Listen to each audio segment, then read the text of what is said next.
Et bienvenue sur cette troisième vidéo pas Inventor, Onshape.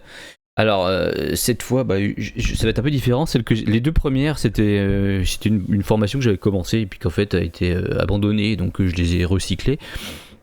Mais là, je vais vous faire un petit peu, ça va être un peu différent, ça va être plus sympa, plus rapide.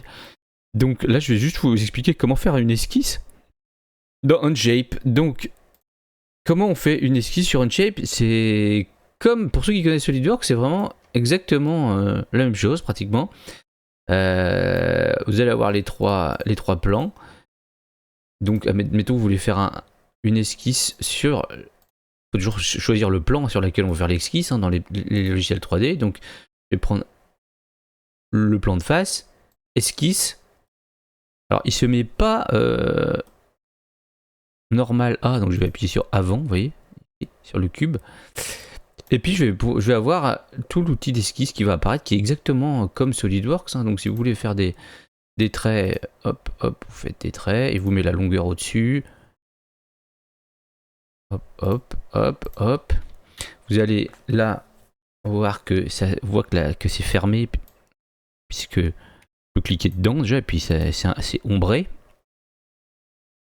On peut tirer sur les sommets, sur les lignes.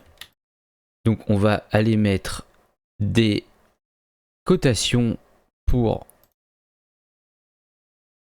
contraindre tout ça. On peut même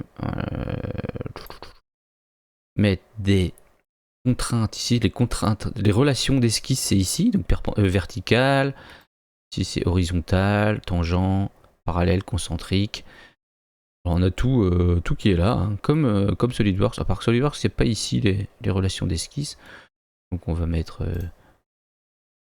plus 50. On va lui dire que ça c'est égal à ça. Donc avec CTRL, vous choisissez égal ça et ça. Voilà. Ça, c'est Shift alors. Shift, avec Shift, vous sélectionnez les deux, c'est égal. Hop, je vais le contraindre. Est-ce que ça marche si je lui dis ça et ça, point milieu? Pas point milieu, ah si c'est ici, milieu. Hop, voilà, il se met au milieu. Donc je fais ça, je vois qu'il manque. Il manque à hauteur, là, 40. Et il doit manquer la longueur, celle-là, voilà.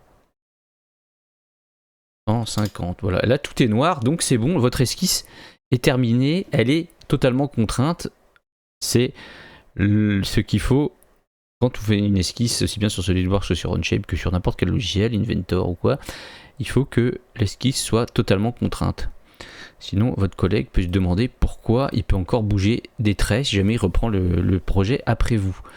Vous avez pareil ajusté ici, hein, donc vous avez les cercles, les polygones, tout comme SolidWorks. Vous pouvez faire un trait, hop. Si je double-clique, ça sort de l'outil, donc ici je glisse, hop, c'est comme SolidWorks, hein, je glisse. CTRL Z pour revenir en arrière.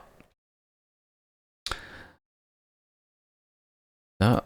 Et quand c'est bon, on valide ici, on valide, et vous voyez, donc là j'ai mon esquisse. Alors on peut ici masquer les plans, hein, avec les yeux qui s'affichent. Pareil, les esquisses, on peut les afficher ou les cacher. Voilà comment on dessine une esquisse sur Onshape, une esquisse toute simple. Vous voyez, vous avez tout ce qu'il faut, tous les outils qui s'affichent. Et puis si vous voulez la modifier, vous double-cliquez dessus et vous pouvez modifier et rajouter. Hop. Vos cotations, c'est vraiment très ludique, très ergonomique, très intuitif. Voilà. Et on va voir ensuite comment faire pour donner du volume. Tout de suite dans la vidéo d'après, donc on se voit tout de suite.